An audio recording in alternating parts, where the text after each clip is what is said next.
நேத்திக்கு இந்த என்ட்ரி பத்தி சொல்லியிருந்தேன். ஓகேங்களா? அது என்ன கன்ஃபர்மேஷன் யூஸ் பண்ணேன்னு கேட்டீங்க.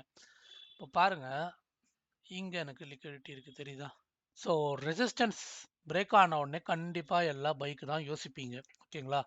பட் நம்மளுக்கு தெரியும் இங்க ஒரு சப்ளை ஜோன் இருக்குன்னு. ஸோ ரெசிஸ்டன்ஸ் பிரேக் ஆன உடனே பை பண்ணாம சப்ளை ஜோன்ல ரியாக்ஷன் கொடுக்குதான்னு பாருங்க. ஓகே, டு பி ஃப்ராங்க், எங்க என்ட்ரி எடுத்திருப்பேன்னா இந்த கேண்டில் எண்டில் நான் என்ட்ரி எடுத்திருப்பேன். ஓகேங்களா? ஏன்னா இங்க ஒரு டிராப் கேண்டில் வந்த உடனே ஒரு சின்ன ராலி கேண்டிலா வந்து உங்களை வந்து பேனிக் பண்ண வச்சிருப்பாங்க. ஓகேங்களா? மோர் ஓவர் இங்க எனக்கு ஒரு எஃப்இஜியும் இருக்கு. கரெக்டா? ஃபுல்லா ஒரு எஃப்இஜி. ஸோ நீங்க இங்க கூட ஆர்டரை பிளேஸ் பண்ணிருக்கலாம். ஸோ ஸ்ட்ராட்டஜி அப்படின்னு இதுதான் ஒர்க் ஆகும் அதுதான் ஒர்க் ஆகும்னு எதுவுமே இல்லை. நீங்க யூஸ் பண்றதுல தான் இருக்கு. ஓகே, இப்போ ஒரு சின்ன ஒரு ராலி பேஸ் ராலி பார்த்தோம்னா இங்க பாருங்க, ஒண்ணுமே இல்லை. ராலி பேஸ் ராலி இருக்கு. Just resistance is passing. Zone strength நல்லா இருக்கு. ஒரு பை ஒரு என்ட்ரி.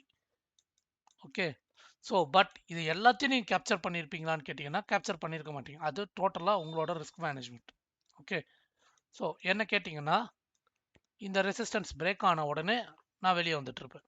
ஸோ இதெல்லாம் வந்து உங்களோட ட்ரையலிங் ஸ்டாப்லாஸ். ஓகே, இந்த ராலி பேஸ் ராலியில் என்ன டவுட் இருந்தால் என்னோட ப்ரீவியஸ் வீடியோ செக் பண்ணுங்க. இதை பற்றி நிறைய வீடியோஸ் போட்டிருக்கு.